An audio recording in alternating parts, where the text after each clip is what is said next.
C, commençons par le verset 8. Ceux qui n'ont pas de Bible, vous devez acheter des Bibles. Ce sont des enseignements que nous enseignons. Chacun devait acheter un cahier avec des stylos pour recopier l'enseignement.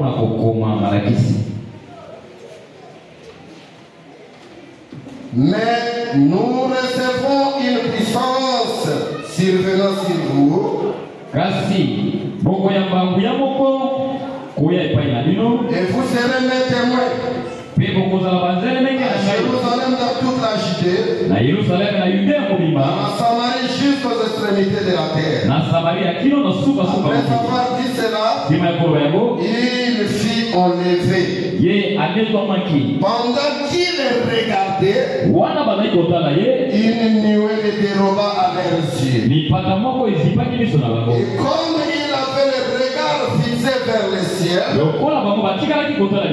pendant qu'il s'en allait, voici des hommes vêtus de blanc leur apparut. 11. Et dit, homme Galilée, pourquoi vous arrêtez à regarder au ciel? C'est Jésus qui a été enlevé au milieu de vous. Reviendra de la même manière que vous l'avez vu aller au ciel. Je n'ai pas écouté un amen. Si c'est la parole, il faut dire amen.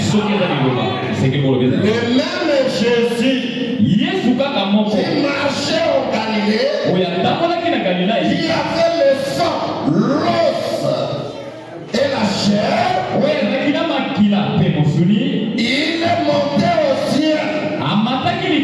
Reviendra de la même manière que vous l'avez vu aller au ciel.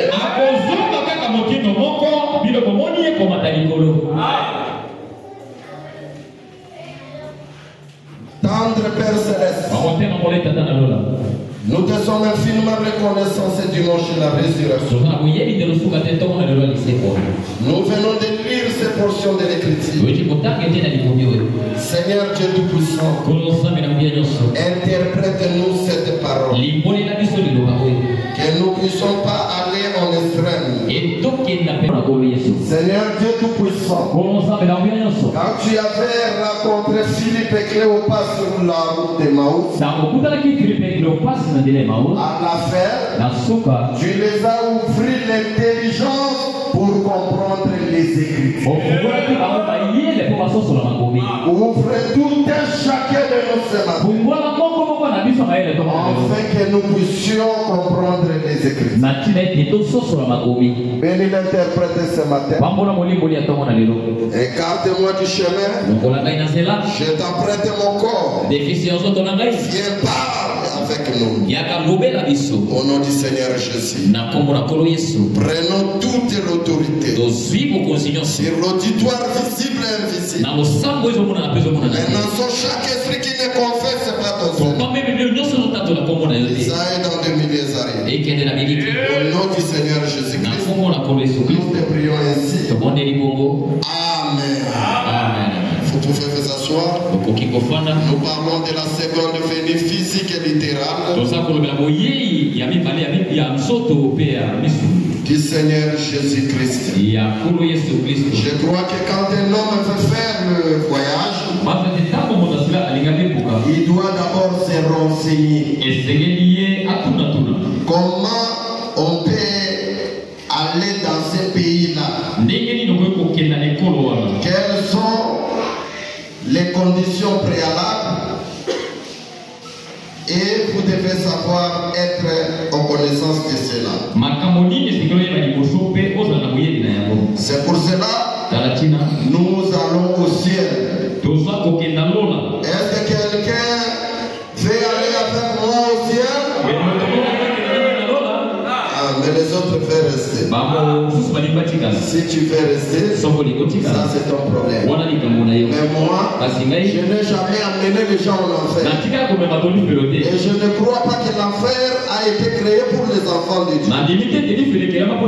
L'enfer a été créé pour les démons. Amen. Le ciel a été créé pour les enfants de Dieu. Amen. Amen. Alors, nous parlons de la seconde venue. Le premier point, on avait parlé, vous qui ne venez pas.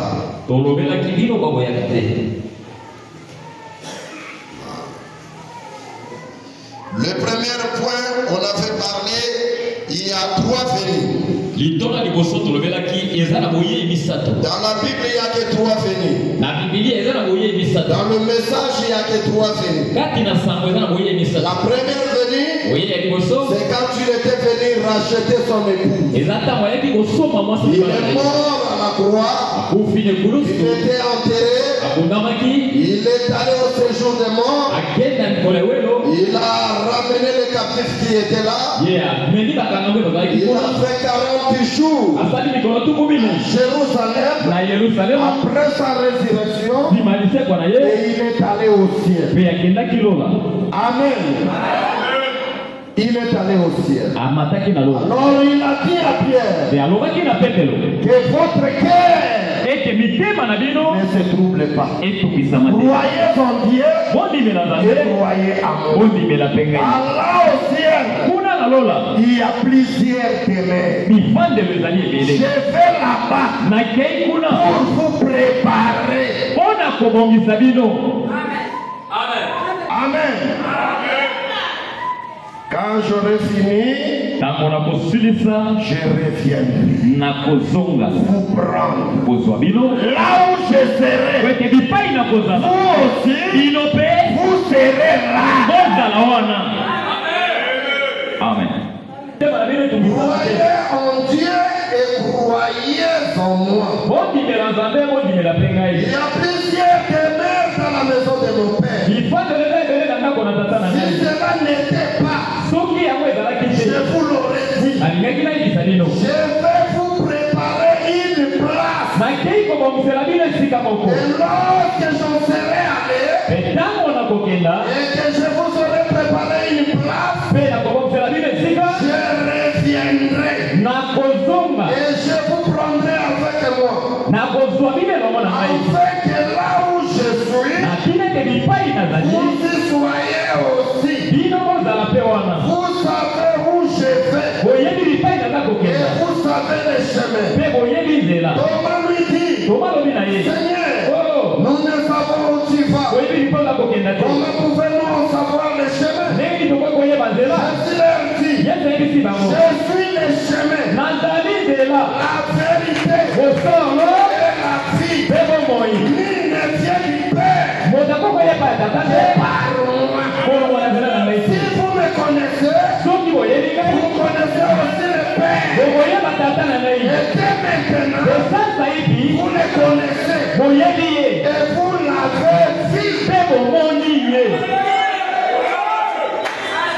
Amen. Oh, mais les chemins, on va prendre quel chemin là aussi? Le chemin, c'est le Seigneur Jésus-Christ.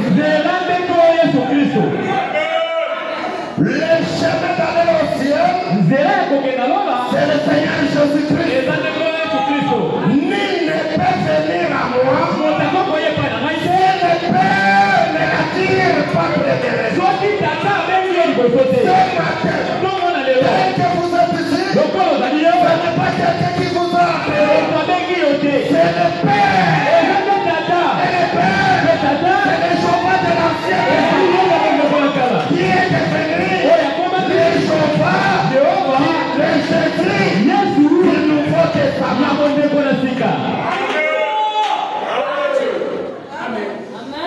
Est-ce que quelqu'un peut dire amen à cela?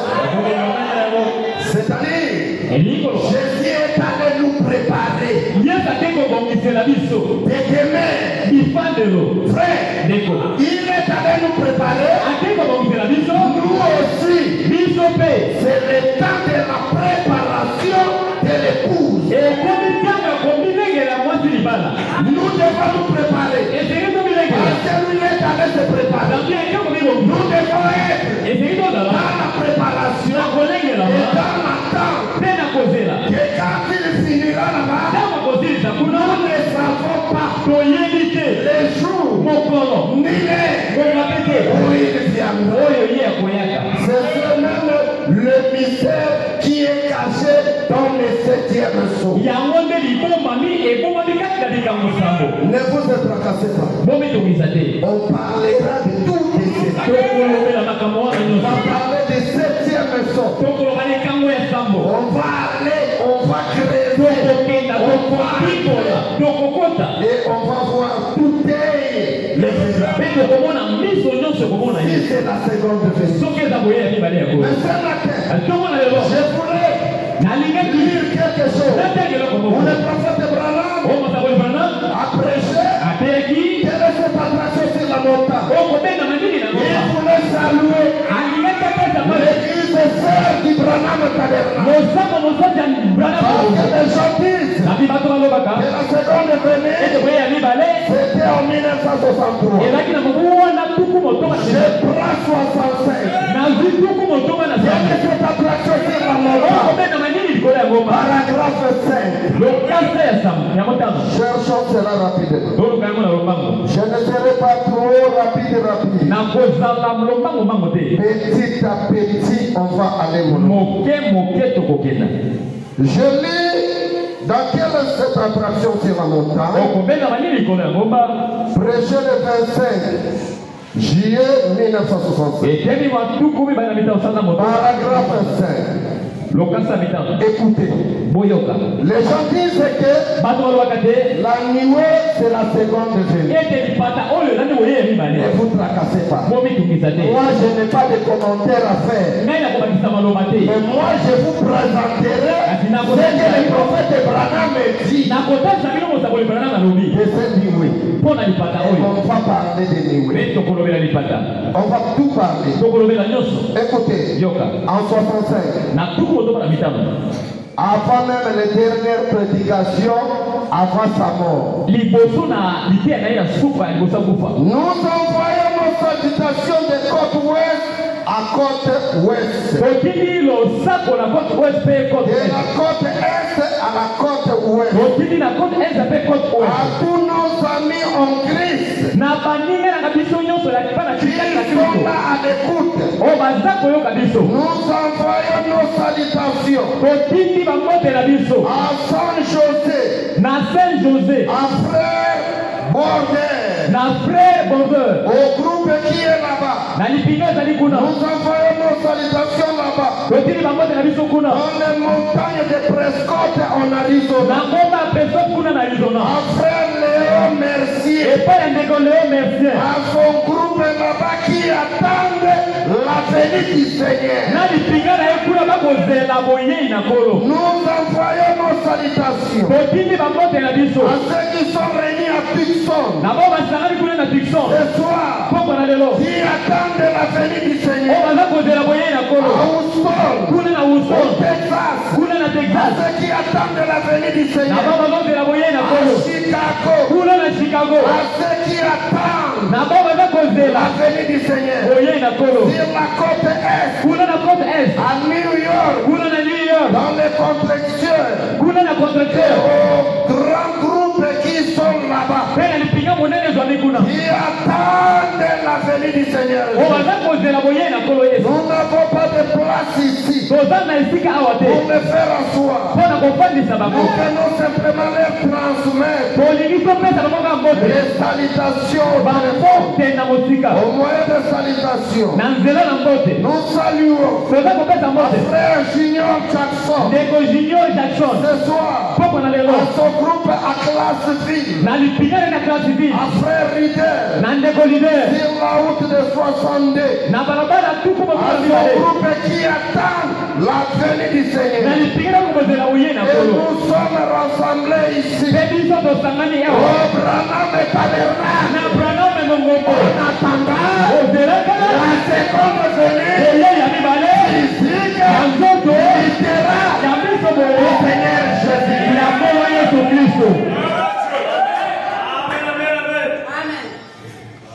Ça c'est William Arobran. En 1965. Amen. Moi aussi je peux dire. Je salue Barouti Tabernacle. Je vais passer Carlos Barouti. C'est du temps de la venue du Seigneur. Je salue Baba Mosaka. Je vais passer Michel Moka. Qui attendent la seconde venue du Seigneur. Je salue Abedou. Je vais passer Juscelin. Qui attendent la seconde venue du Seigneur. Je salue Atomboka. Je vais passer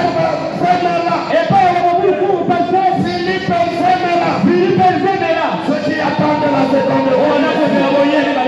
Je salue Abandaka. Je vais passer Jacques Bonou. Ceux qui attendent la seconde venue. Je salue Alexandre Omeo. Atemena. Ceux qui attendent la seconde venue. Akara. Je vais passer Tade. Ceux qui attendent la seconde venue. Ce matin,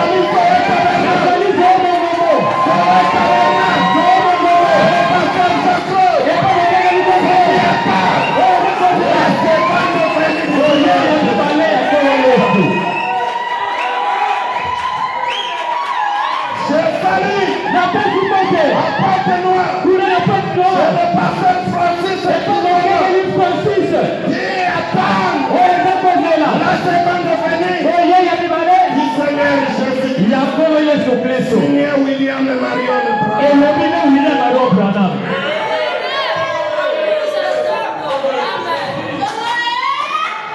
Est-ce que c'est clair? Est-ce que c'est clair? Je vais ajouter une chose. Maintenant, de 1963, après que la nuée était venue, je suis dans les trois sortes de nuées qui est prêché en 1963. Paragraphe 70. Écrivez cela. Et allez vérifier. 70. Écoutez. Amen. Je lis ici. Vous qui avez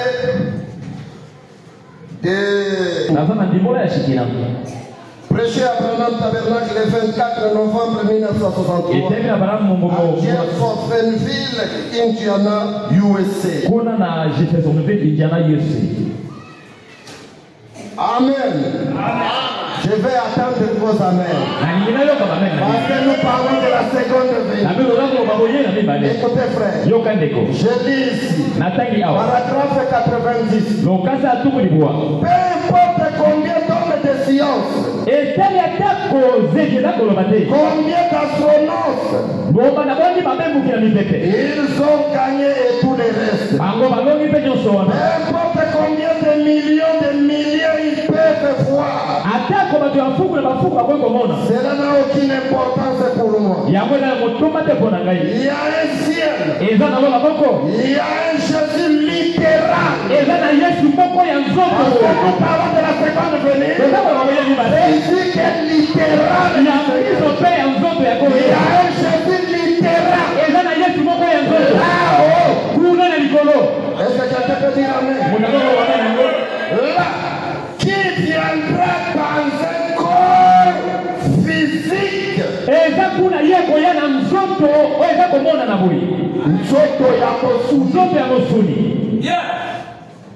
Est-ce que vous êtes ensemble avec moi? Écoutez. Là qui vient dans un corps physique, prendre son église et l'épouse, cela peut-être de la vieille histoire. Il y a des montées. Depuis qu'on avait dit que le Seigneur viendra, Pierre a prêché la seconde venue. Paul a prêché la seconde venue. Jusqu'aujourd'hui, le monde demeure tel que il viendra. C'est une vieille histoire. Peu importe, c'est une vieille histoire. Mais nous sommes au temps de la fête. Au temps de l'accomplissement de toutes les choses. Jésus viendra. Il dit, c'est malgré tout cela, c'est la vérité. Dieu l'a dit. Voilà ceux qui croient. Les croyants.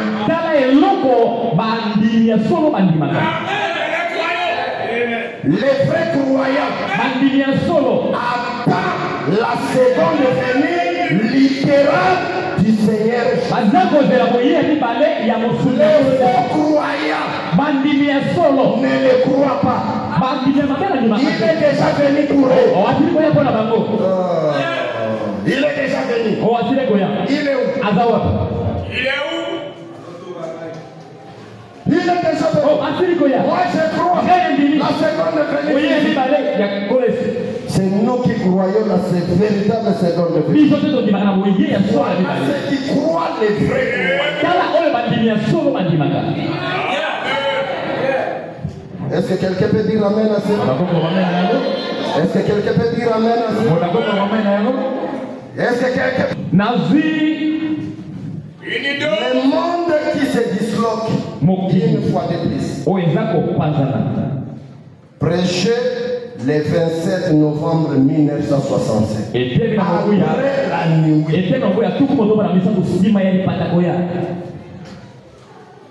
Paragraphe 13, je crois. Ok. Écoutez. Est-ce que vous aimez le prophète William Marion Branham? Je dis bien. Et je donne les dates. Attention, Shekinah. Paragraphe 13. Et une fois le dernier nom dans ce livre-là, ou plutôt le dernier rôle racheté, celui qui est inscrit dans ce livre-là, ce sera réglé. Il viendra réclamer ce qu'ils avaient racheté. Et ça pour être un temps étrange, il a déjà pensé. Les gens continuent carrément à prêcher. L'église continuera carrément à penser que les gens sont sauvés. Il sera alors trop tard. Tout sera terminé. Voyez, les messages iraient aux ceux qui complètement perdus. Juste comme c'était arrivé au temps de Noé. 7 jours dans l'arche. C'est ce qui s'est passé dans Sodome. Jésus lui-même, à 3e étape de son ministère, il allait prêcher aux hommes qui étaient éternellement perdus. Qui étaient en prison, qui ne s'étaient pas repentis. À l'époque de Noé, nous ne savons pas quand ces choses pourront arriver. Soyez donc avertis. Ne restez pas simplement là. Faisons quoi qu'à ce sujet? Si nous ne sommes pas en ordre avec Dieu, mettez-vous maintenant en ordre. Parce que nous ne savons pas le jour où il viendra nous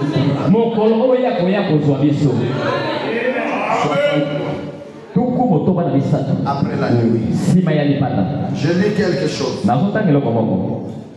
Dans ce qu'il faut pour triompher de toute l'incrédulité. Notre foi. 22, paragraphe 22. Ah, 22. Ok. 22. Le Fils de Dieu. Dieu a vécu jadis dans une colonne de feu. Il a conduit les enfants d'Israël. Puis il est descendu avec dans un homme. Son propre fils. Un corps créé. Il s'est rapproché de nous un peu plus. Ensuite, il a dit donner ses corps en sacrifice pour briser ces cellules de sang nées virginalement pour purifier l'Église. Afin qu'il puisse vivre dans le cœur de tous ceux qui acceptent le sang. Pour purifier. Afin qu'il puisse entrer dans leur cœur. C'est Dieu couvrant, c'est nous. Or, le corps physique de Jésus ne peut pas être ici ce soir. Cela pourrait venir. Ça sera un moment glorieux. Ne sais pas si le corps physique du Seigneur Jésus, lequel est assis dans la droite de Dieu, si cela devrait descendre et venir sur la terre, est-ce que vous comprenez cela? Est-ce que vous comprenez cela? Si le corps de Jésus-Christ qui est assis sur le trône de son Père, si ça descendait là-bas et ça venait ici sur la terre pour nous prendre, écoutez ce que le prophète va dire. Il dit lequel est assis dans cette pièce ce soir? Si cela devait descendre du ciel et venir sur la terre, nous n'aurons plus besoin de services de guérison.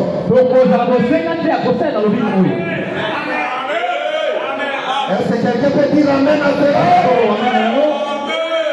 Si le corps de Jésus quittait le trône et que ça vient sur la terre pour nous prendre, on ne priera jamais pour les malades et les malades ne seront jamais guéris. La grâce ne sera plus là. La grâce de nation va nous quitter pour aller en Israël.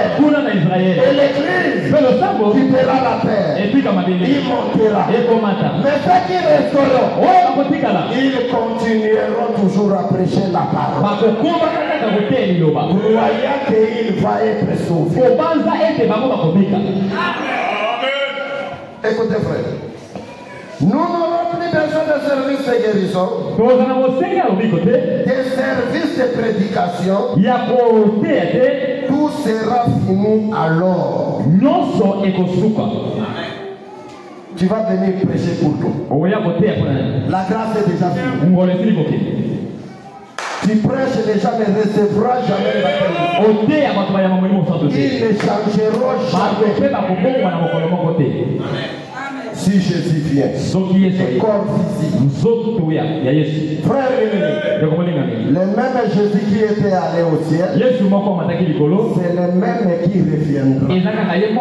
Là, ce sont les deux anges qui nous ont dit ça. Ce ne sont pas des hommes. Si c'était des hommes, au nom des hommes, peut-être ils se sont trompés. Mais c'était les anges. Ils connaissent le plan de la rédemption. Et il connaissait que le même Jésus qui était monté, il reviendra de la même. Est-ce que vous êtes ensemble avec moi? Je voulais dire quelque chose. Dire quelque chose.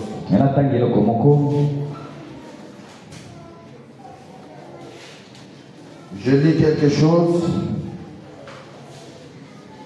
Et pour voir quel est le corps que Jésus a été enlevé. Est-ce que vous êtes ensemble avec moi? Est-ce que vous êtes ensemble avec moi? Et la semaine, nous allons parler de la venue et l'apparition. Montrer l'apparition et la venue sont des mots différents. Parce que ça, c'est l'apparition. Ce n'est pas la venue. Et on va lire ça avec les prophètes. Et nous allons montrer l'ange de l'alliance dans l'Ancien Testament. Le Jéhovah de l'Ancien Testament, on l'appelait l'ange de l'alliance. Est-ce que vous êtes ensemble avec moi? Et aujourd'hui, cet ange de l'alliance travaillait comme Jéhovah. Il y a les missions de Jéhovah et lui-même venait ici. Dans ce temps de la fin, nous avons Jésus-Christ. Nous avons aussi un ange qui Seigneur. Moi, pour les bandits cocottes, dans l'Ancien Testament, on parlait de Jéhovah, qui était le Père. Mais quand il voulait agir, il agissait comme un ange. Et je vais vous dire, dans Exode 19, je crois, quand Moïse, Dieu voulait donner la loi à Israël, il a dit à Moïse, Moïse, montez sur la montagne. Au sommet de la montagne, Josué, Caleb, Aaron, vous serez au milieu de la montagne. Mais le Christ sera en bas. Alors, Jéhovah, le Créateur, le qui était le Père, il a changé de forme. Il a pris la forme de l'ange de l'alliance. L'ange de l'alliance, c'est le Jéhovah de l'Ancien Testament. Est-ce que vous êtes ensemble avec moi? Il a descendu sur la montagne avec la nuée. Si on avait photographié, on devait voir le même type de l'homme que nous parlons. Il a descendu là pour donner la loi. Est-ce que vous êtes ensemble avec moi? Est-ce que vous êtes ensemble avec moi? Il avait descendu avec la nuée là sur la montagne. Il a donné la loi. Et Moïse, quand il est sorti, la gloire n'était pas tout Moïse. La gloire était sur le visage de Moïse. Et Moïse prenait un habit et le couvrait une portion de la divinité qui était en lui. Et Jéhovah de l'Ancien Testament ne rentrait pas dans Moïse. Il avait une portion. Et là, on va parler de la plénitude et la portion. Ne soyez pas pressés. On va tout étaler. Est-ce que vous êtes ensemble avec moi? Et Jésus-Christ, à la montagne de transfiguration, Moïse est apparu. Élie est apparu. Jésus est au milieu. Tout Jésus est transformé. Pourquoi? Il était la plénitude de la divinité. Tous les prophètes de l'Ancien Testament et du Nouveau Testament avaient l'Esprit de Dieu avec Messie.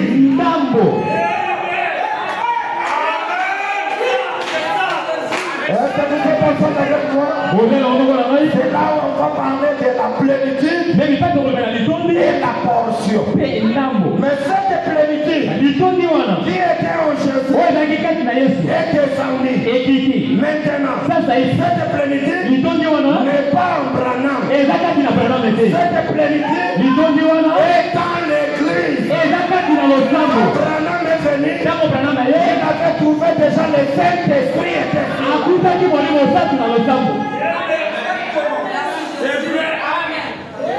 Ce sont des grandes lignes que je vous fais, parce que quand on va le parler et que vous suivez. Je lis dans Luc chapitre 24. Commençons par les versets 34 et 36.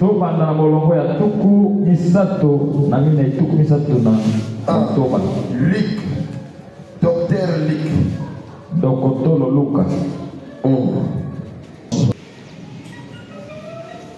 Écoutez. Écoutez. Le verset 34.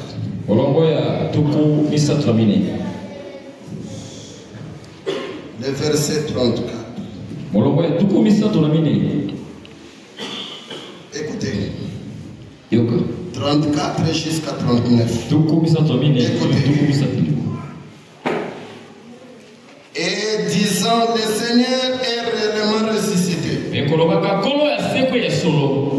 est apparu à Simon. Et il racontait ce qui leur était arrivé en chemin. Comment il avait reconnu au moment où il rompait les pains. Tandis qu'il parlait de sorte que lui-même se présentait au milieu d'eux et leur dit, la paix soit avec vous. Mais il leur dit, pourquoi êtes-vous troublés? Pourquoi pareille pensée se lève-t-elle dans vos cœurs? Voyez. Pourquoi ils étaient troublés? Quand Jésus leur a dit, c'est moi Jésus qui est au milieu d'eux. Ils se sont troublés. Oh non, ça fait un esprit. Il commençait à dire, ça fait un esprit. Écoutez la réponse de Jésus. Il dit, voyez mes mains et mes pieds. C'est bien moi. Un esprit n'a ni chair ni os.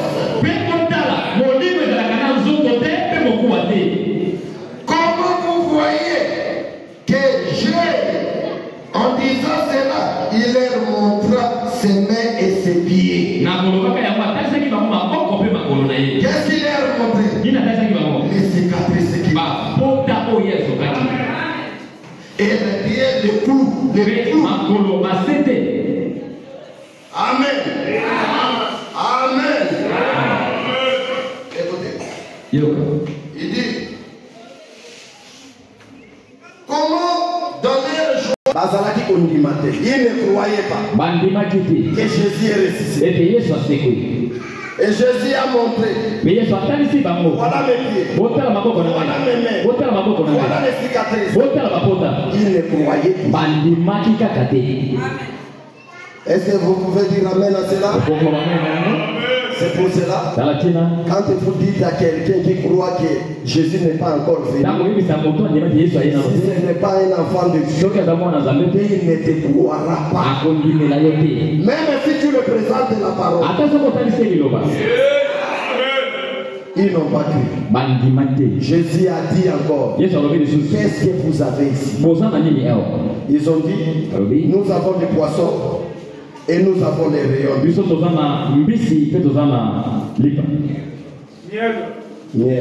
que toi tu as déjà vu un ange en train de manger? L'ange ne mange. Est-ce que l'esprit mange? L'esprit ne mange. Écoutez frère, la chair humaine Baliaki. Amen. Amen. Est-ce que vous comprenez quelque chose? Le Jésus que nous attendons, avant, quand il est ressuscité, il avait un corps. Et ce corps-là, il mangeait, il vivait. Est-ce que c'est clair? Est-ce que c'est clair? Jésus est la Jésus. Jésus est à Molimo. Biso tozo de la Jésus. Tozo de la Jésus. Oyo. Asekwa ki aliaki. C'est la Bible. Awa Bible. Amen. Aliembisi. Alienamapa. Amen. Esprit alien. Yo se moni ange azodia. Nous autres, rédemption. Le corps qui avait fait la rédemption. Le corps qui comprend la chair humaine. C'est ce corps-là que nous attendons. Le prophète Abraham dit, mais Jésus de Marie. Le Jésus de Marie. Amen. Amen. Je ne vais pas loin. Je ne vais pas loin. Je vais prendre quelque chose. Je prends la semence n'hérite pas avec la balle. Je fais seulement la révision pour ceux qui ne sont pas. La semence n'hérite pas avec la balle. Paragraphe 28. J'ai dit seulement des déclarations et on rentre.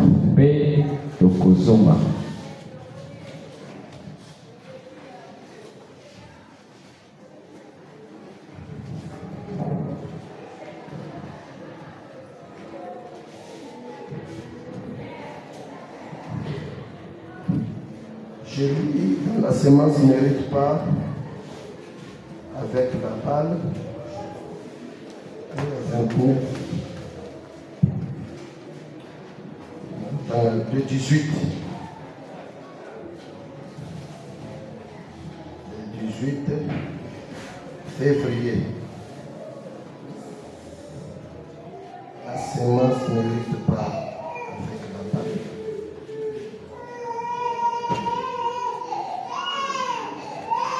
Est-ce que quelqu'un a trouvé ça? Prêché le 18 février 1965.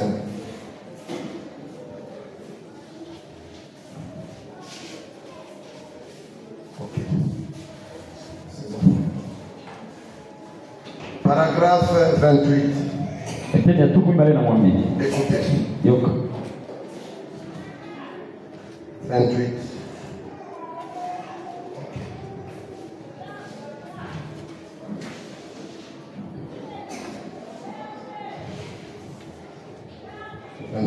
Ok. Est-ce que l'église me suit bien ici? Nous sommes presque à la fin. C'est des déclarations. Mon intention et mon désir ce soir ou ce matin, c'est de réveiller cette église de nouveau pour la venue du Seigneur. Yayoki basera balobi amen. Soki ozola la pongi, mosakola lobi intention na ngai pona bino na tongo na lelo ezande ko la mosabino. Soki bozali kolala, soki ozalaki na distraction, ozalaki na masumu, esengeli na ningisa bino, koyebisa bino ke Yesu azoya.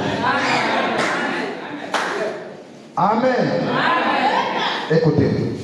Mon intention, mon désir ce matin, c'est de réveiller cette église de nouveau pour la venue du Seigneur Jésus qui est proche. 65. 1965. La venue du Seigneur est proche. Frère, le message de William Aaron Branham n'a pas de confusion. Jamais, frère. Aucun écriture va à la contre de l'autre écriture. Sauf les gens sont des embrouillements d'alerte. Ça, c'est en 1967. Que Branham attend toujours la seconde vérité.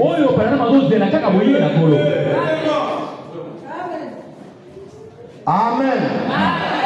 Amen.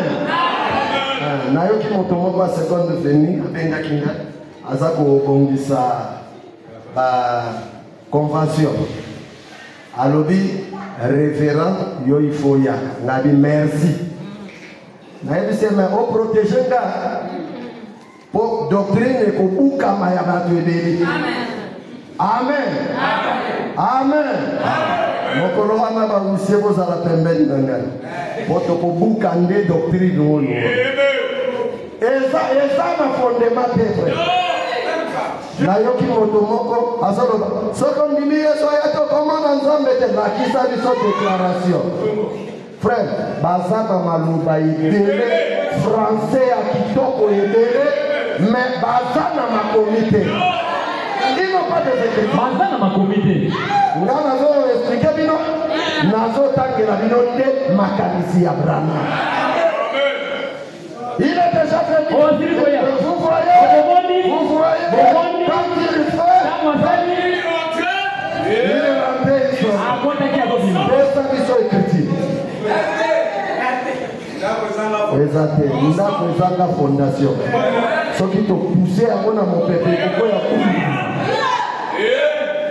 Biloba. Naebisi na lobi petit. Yo tei mwa mikolo misatu. Tango zolo balikambwa oza na makulu. Awa biso tozakande na makulu. Biloba lobate. Oh Branham mosakoli eleko moto ko pesa Saint-Esprit. Bongo Jésus na nzambe babatize na moto. Makambo ya nzambe yozo mema ngone na bonzoto.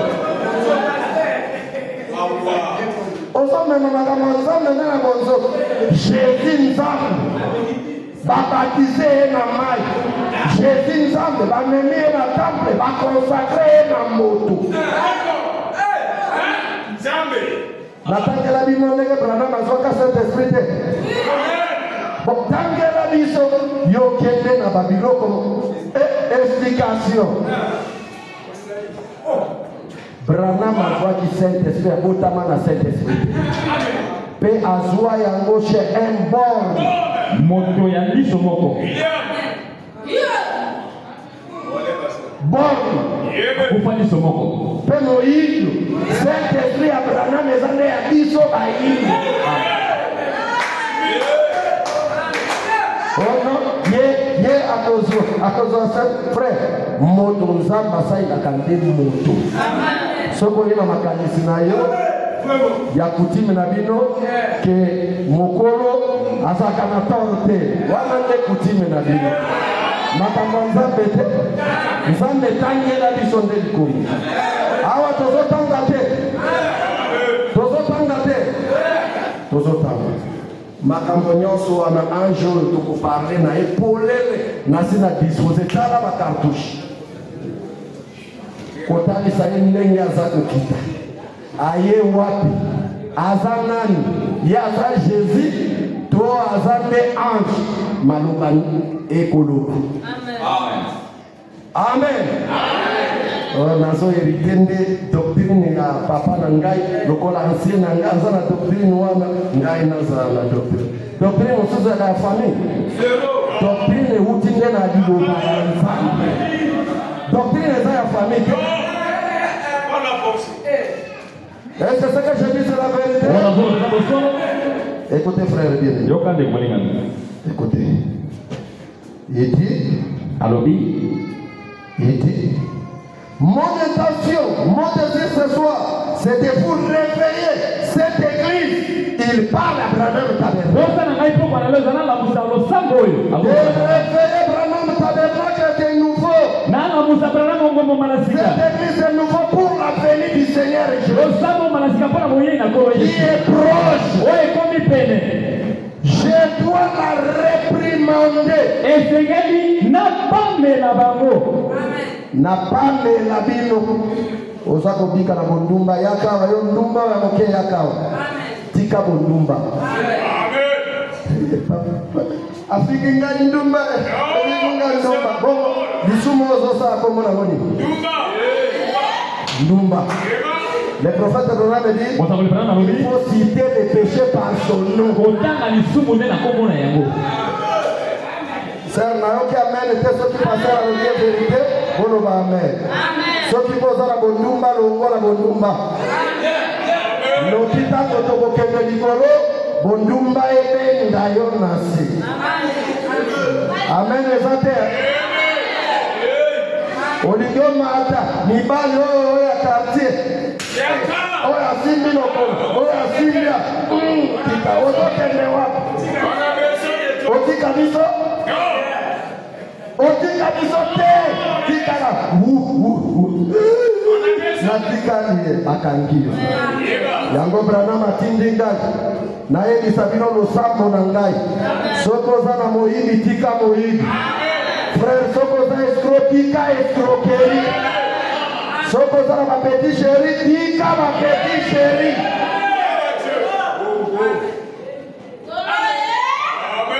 Il faut que passer à modèle. Est-ce que nani akoninga passer à modèle? L'idée ya matera ya boy. Tika bolumba. Enlève-moi pour la bonne ayote. Nokyo ya kuséduire bana nzambe kuna likuni. Est-ce que ma sœur va lingingai?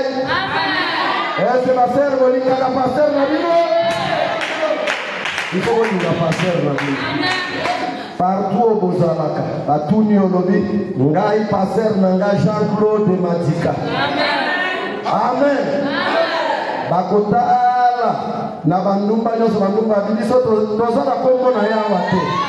Bandumba brazavi bakoyebisa bino tozana kombo na ye awa te. Est-ce que ça fierté pour la bino te? Amen. Ngai na bondumba te yo na bondumba pona ni. Nani apesi yo molimo oyo wa? Ndana zande na molimo mosato na zako chia kati na. Amen. Joe tabernacle soko ya mfu pika. Mateza ya. Mateza ya. Amen. Biso to sakala na biso.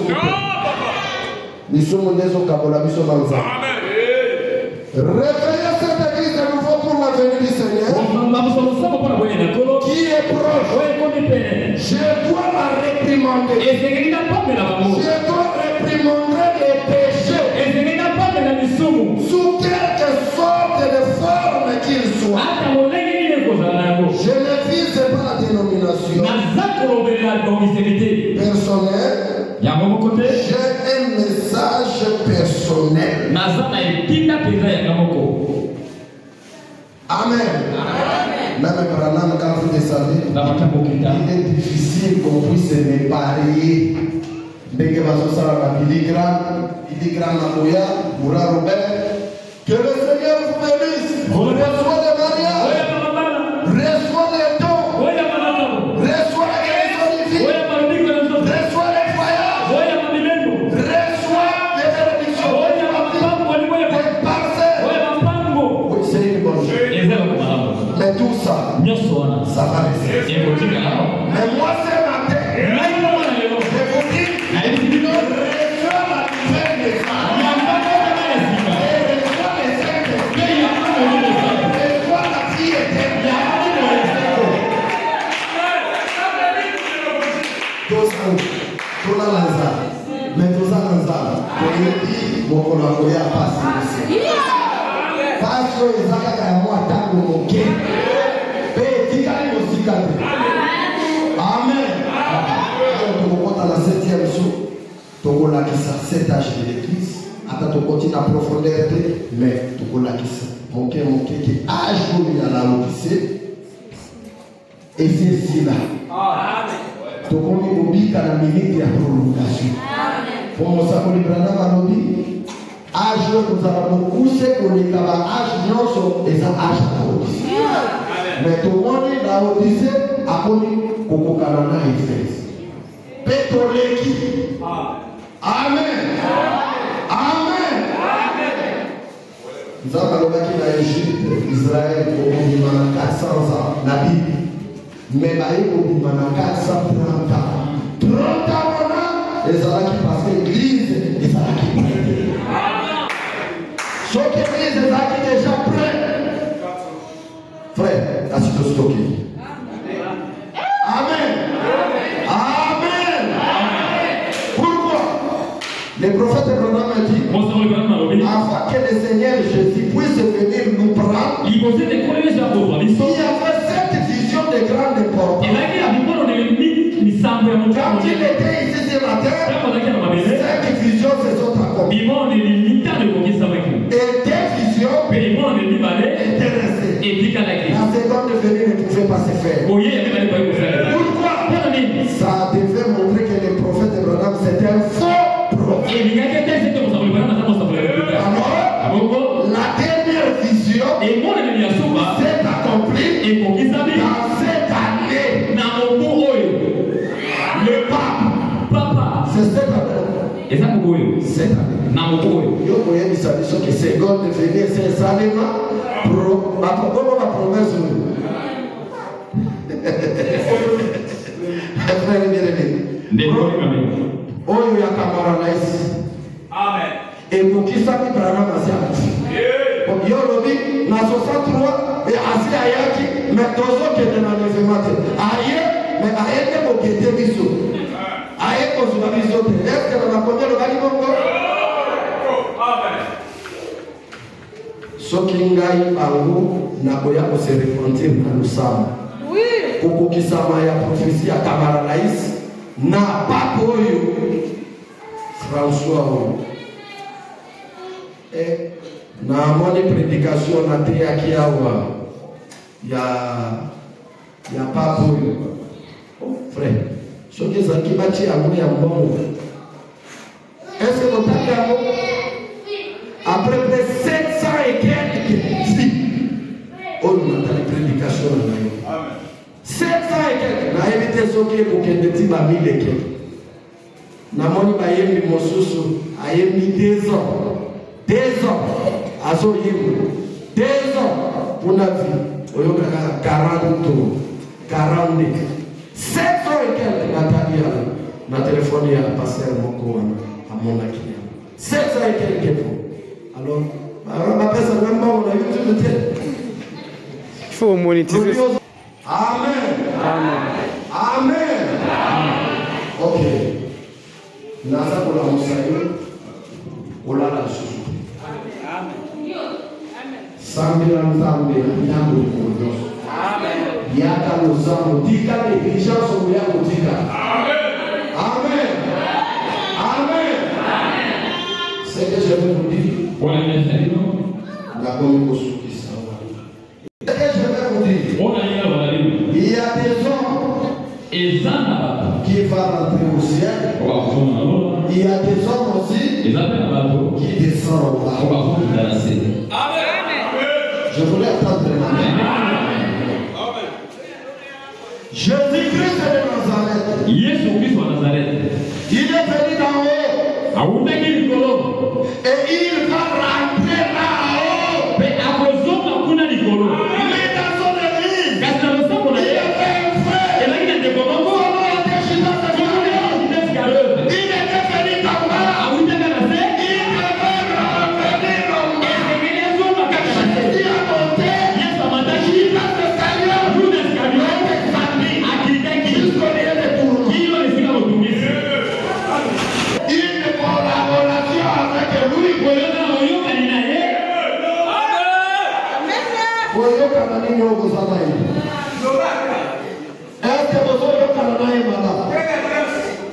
Mardi, Jeudi, dimanche, azoya kolala na église. Oyo moto azokita na 7 heures. Moto azokita na 7 heures. Ato famille yo moko miye. Ole na kile leo bali mo. Il avait tout gagné. Avwa kinyoso. Mais il me manquait quelque chose. Ezana kile ko monko. C'est la vie éternelle. Ezana kile ko ya seko. Mais il y avait ses frères. Ezana kile ko monko. Ya lo sapo monko. Kama la kila zao. Il vivait la parole. Ya bika kile loba. Il attendait la seconde. Anaki wewe ya bale. Actuellement, Kama kufi. il est monté. Amataki. Son ami. Ele ko bali kufi. Kama kufi. Il a descendu. Akitaki. Dans les régions inférieures. Na bosana ya se. Dans les lieux de terre, on dit, Vous avez prendre le livre. ce sont des dimensions. Ezana bosana. Et vous devez voir, vous voyez, les Ozomona kupata biloko. gens qui sont là, Beba ata kumona. ils voient. O banana si baka kumona kumona. Il a dit, Alobi. oh, Père Abraham, Tata Abraham. envoie ma maison, Akenda kokimisa ndako na ngai. qu'il croit au message, Ete bandimela sango. qu'il puisse revenir ici. Po ete baya awa de. Je souffre. Naza konyoko mama kasi. Père, Ndeko masi. tu joues avec le message. Ozo sakana na sa. Jouez bien avec ce Sakana na sa. Kasi na message. Va jouer des coups. Sango pe ko sakana na yo. Ele ko bani mosi. Asakana bina sango. Kasi sango. Il a joué. E sakana kitene. Il y a un enfer à éviter. Ezali felo moka kokima. Ezana bona moka kokima. Pesa motema na yo. Seigneur Jésus. Na kolo Yesu Kristo. Donnez votre cœur Pesa motema na yo. au Seigneur Jésus. Na kolo Yesu Je Kristo. vous avertis, Na kebisi yo. chaque jour, Mikolo nyonso. pensez à la seconde venue. Kanisa kana wewe ya kibale ya kolo. Si tu veux parler dans le ministère, Soko lo kolo mabea ndeko masi. pensez. Kanisa na wewe ya kibale. Tu veux critiquer un frère, Soko lo kotomba ndeko. pensez à la seconde. Kanisa na wewe ya kibale. Si tu veux commettre un péché, Soko lo kosa bisumu. pensez à la seconde. Kanisa na wewe ya kibale.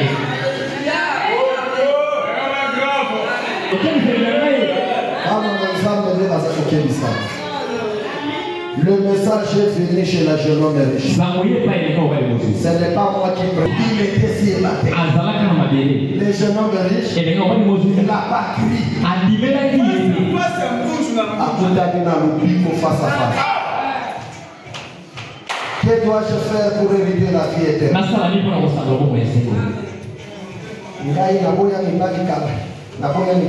Mais au moins, oui, est-ce aux autres gâtés? Amen. Amen. Frère, bato ya bondumba bakukota. Frère, nous sommes dans Galates 5, 19. Amen. Nazo sukisa va bien aimé. Nazo sukisa. Nous sommes dans Galates 5. Écoutez bien.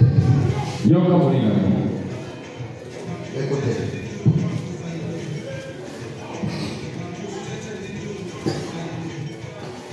Je lis dans la brèche entre le 7 âge de l'église et le 7 jours.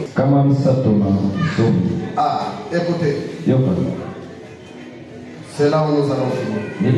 Si vous n'avez pas encore fait vos préparatifs pour aller à la rencontre de l'agneau.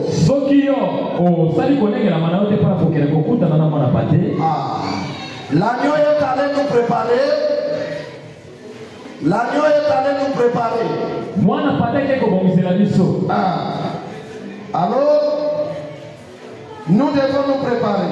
Si vous n'avez pas encore fait vos préparatifs pour aller à la rencontre de l'agneau, dans les airs, en vertu du pouvoir, j'ai été investi par la commission qui m'a été donnée par le Dieu Tout-Puissant, qui m'a été administrée par un ange, par une colonne de lumière.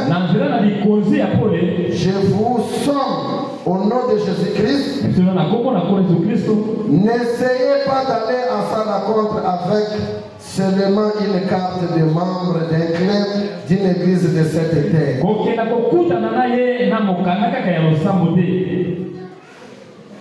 Venez pendant que le médiateur, pour autant que je chante, est encore sur le trône. En train d'intercéder. On a fait un jour viendra où vous voudrez venir, il y en aura un médiateur, car si nous reconnaissons l'ère où nous vivons, au 7e âge de l'Église, avec les mystères de Dieu qui sont là, ils sont, alors que l'Esprit de Dieu confirme, montre tout ce qu'il est promis pour les derniers jours. Comme ce temps peut-il encore rester? Combien de temps peut-il encore rester? Tango boni oye koki kotika. Soki nani omi kongisite banda omi kongisa lelo. Soit décision lelo. Amen. Ya kotika makambo nyonso ya mabe ya kolanda kaka nzambe. Amen. Amen. Le Seigneur Jésus, il se fait tard. Il peut être plus que tard que nous le pensons. Tango silikoleka. Yozo kanisa peut-être nega ba scientifique bazoka 2050, 2060. Nani aisi ba moto okoma kuna. Soki to komi kuna zakaka ngolo ya nzambe. Minute esili. Makambo nzambe alakaki nyonso tomonia. Amen. Basi batangoli motakati na Brazzaville. Okena mamboka basi batangoli mitaka. Balati ba chaussette basemble. Batiki mabomu polele tomoni angote. Tomoni banganda ya basoso basi kozela mibala. Est-ce que kokisa mite? Basi balati ba léger tomoni angote. Basi balati ba talon tomoni angote.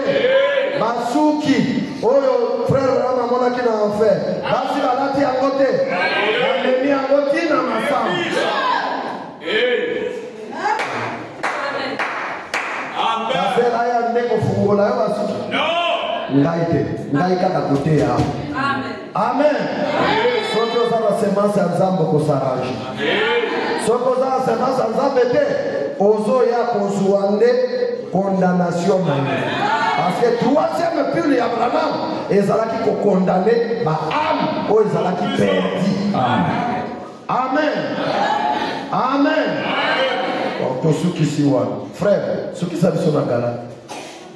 Oh, les œuvres de la chair sont manifestes. Misala ya nzoto ekesei na misala ya molimo. C'est ça la publicité. Bondumba. Yokana na eloko ya liboso nzambe abandi nango bondumba. Eloko ya liboso nzambe abandi nango bondumba. Ote ngana zalaka na mwa petit chéri moko mibale te ozosala bondumba. Nazo yoka amen te. Na koleka lisusu nde mwasi ya libala asa na makambo libanda mosako libranda malobi akomi ya verda poubelle sexuelle.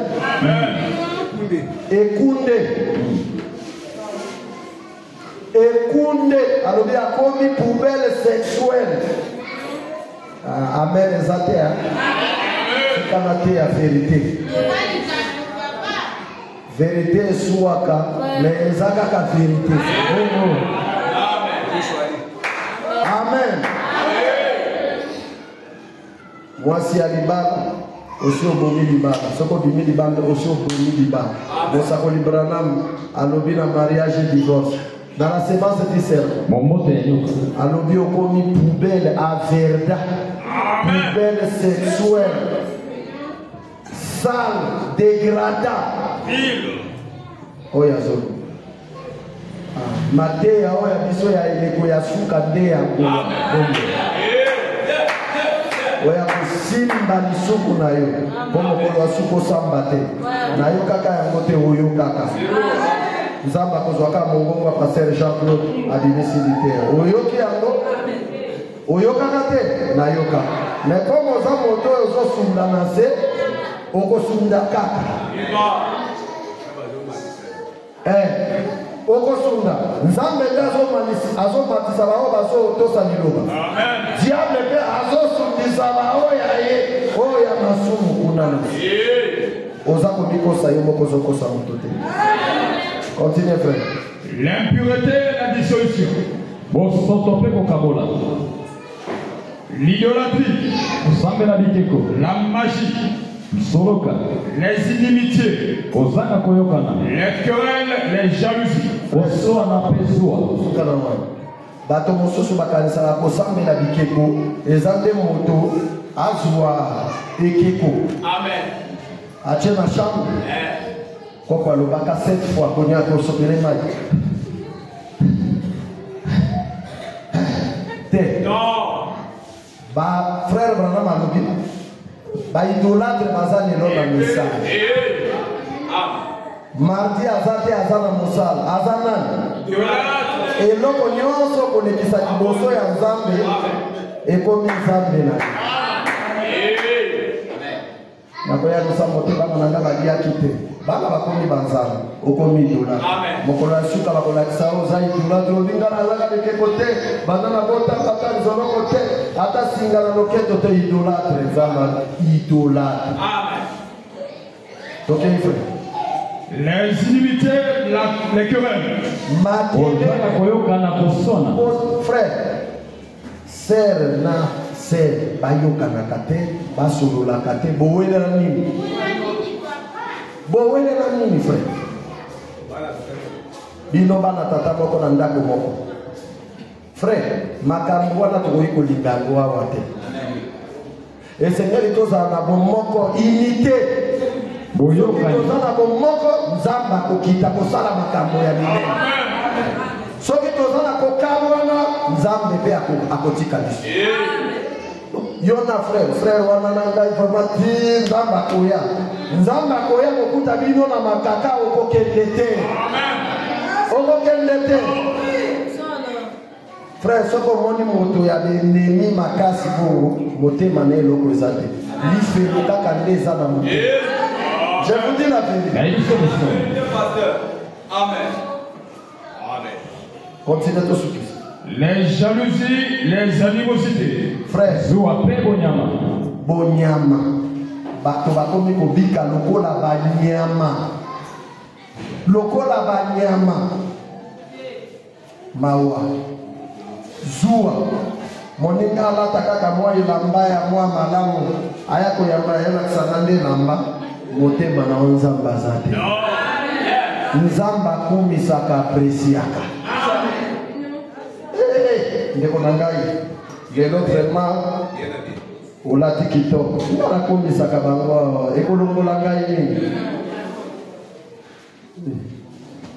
Église non silité abimi. Nan église silité abimi akewa. Azokima bateke. Moto ya bima liboso église dans le site moto ya masumu moto ya makaka azokima bandeko nazoyo kamene te. Amen. Zero ya bandeko ozokima nini yamba bandeko église oza presse okewa lelo dimanche misala ezate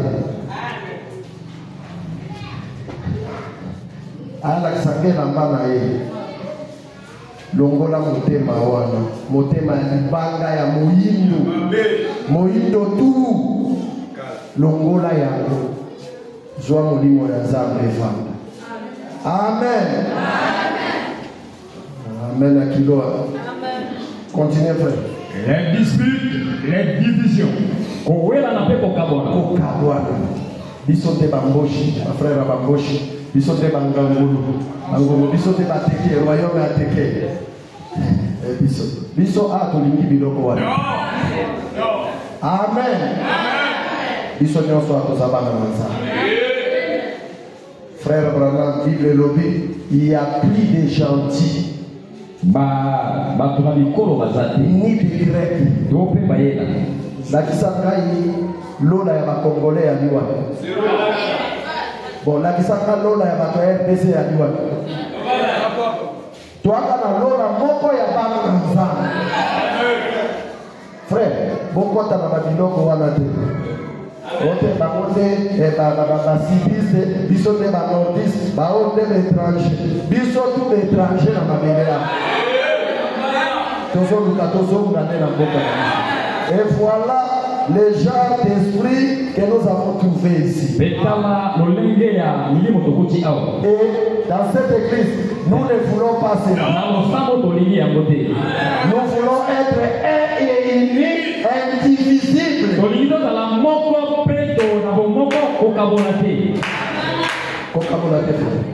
Ok, bon. Et moto ya yena gapetu nga monzo mon frère. C'est wana pe monzo. Frère wana pe monzo. Mais quand on a boit que les camps botte quand njinga koyo pour créer par l'esprit. Vous commencez à créer des choses. On va dire que la mapinga. Ce qui frère wana a eu problème. Au comment la frère motivé. Frère, nous voulons être une seule personne.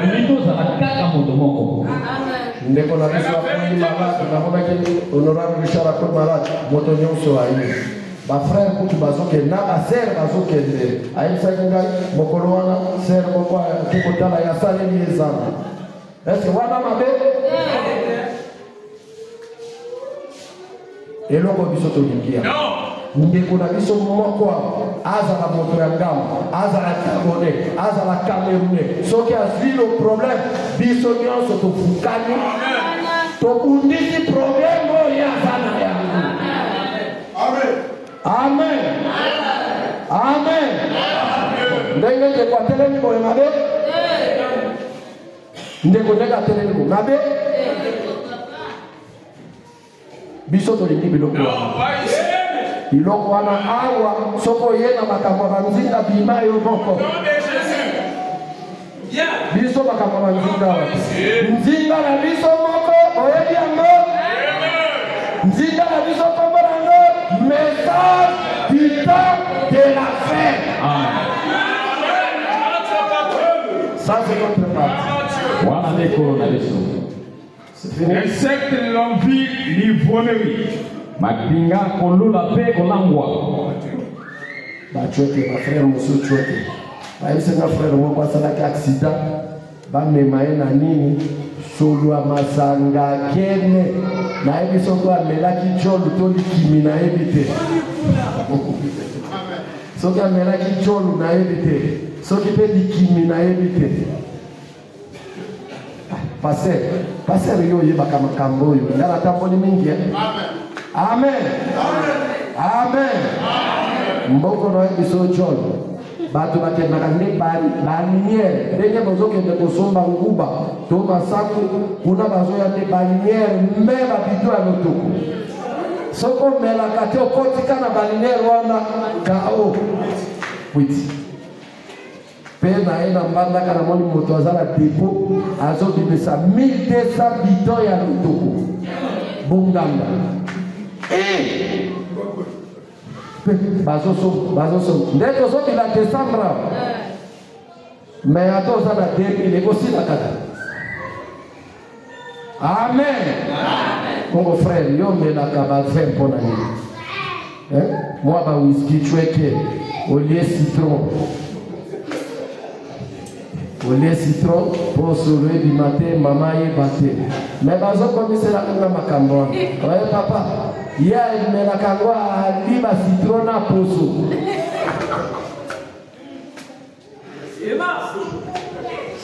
Amen. Amen. Papa na biso azali ko benda ngo makasi ngape. Na beta kaka moi moke, moi imatu wa. Donc on a besoin de monter, besoin pas dans ensemble. Et pour qui ça dit non même puissance et ensemble. Amen. Ce qui est le message et ça dit sous bato bazo mona on est ça la puissance pour la vie ma belle bana basi dans ensemble vie ma belle bana basi dans. Amen. na ba voyage comme il m'a dit kaka liloba nzamba bisika bofani mabe nzamba kusala ndenge zero nzamba kusala te kosambe réunion de prière boyate mais bato bazana ba problème est-ce que na mitu na bato azokende kaka lolo biso tozokende tozalaki samedi na réunion de prière okoya kobonde ata nzambe pesa nga Saint-Esprit te na misala moto azo se préparer nde wana moto azo se préparer amen nzambe apambola mokeo na komona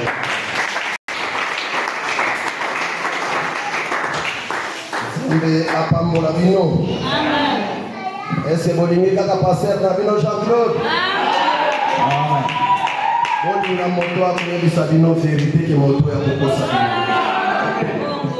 amen ili mokolo koyaka nazanga yo te nazanga mokolo oyo wana te nazanga bilamba nazanga kolia nazanga mbongo me nazanga mepema te et chacun peut se prier